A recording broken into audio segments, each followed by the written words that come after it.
initially we started as a B2C platform connecting and uniting patient and healthcare providers. So we make money from the healthcare provider side.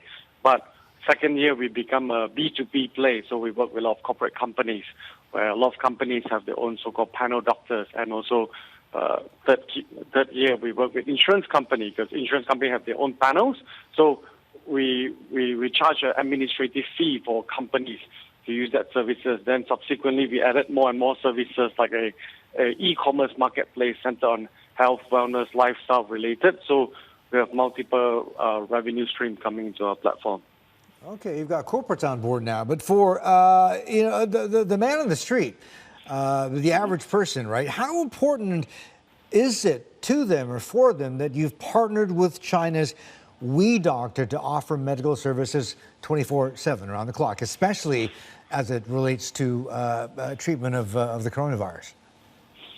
Yeah, so when we started this, so we have our teleconsult to reach out to people, right? Initially, just to give some background, was more for like second opinion, where people were only sick, or sensitive topic like mental health, sexual health, people will use that.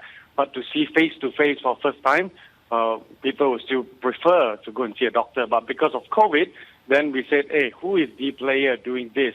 And COVID mainly came from China, right? So we were looking in the radar.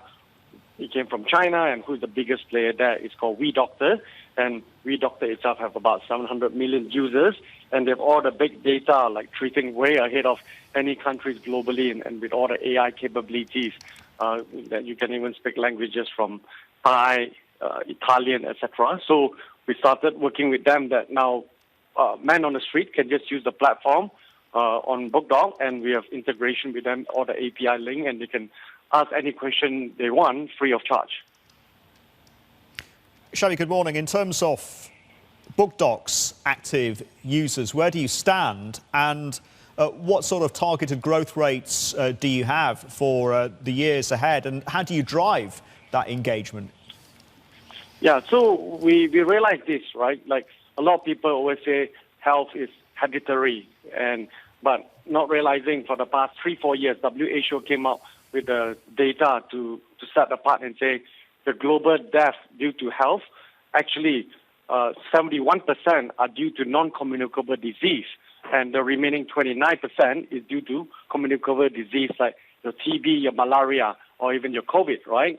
So we say, how do we gamify it, right? So of course, everyone knows that they got wearable devices like your Fitbit, your Garmin, your Apple Watches, and today a lot of smartphones you can actually track your movement because they have all those built-in motion sensor.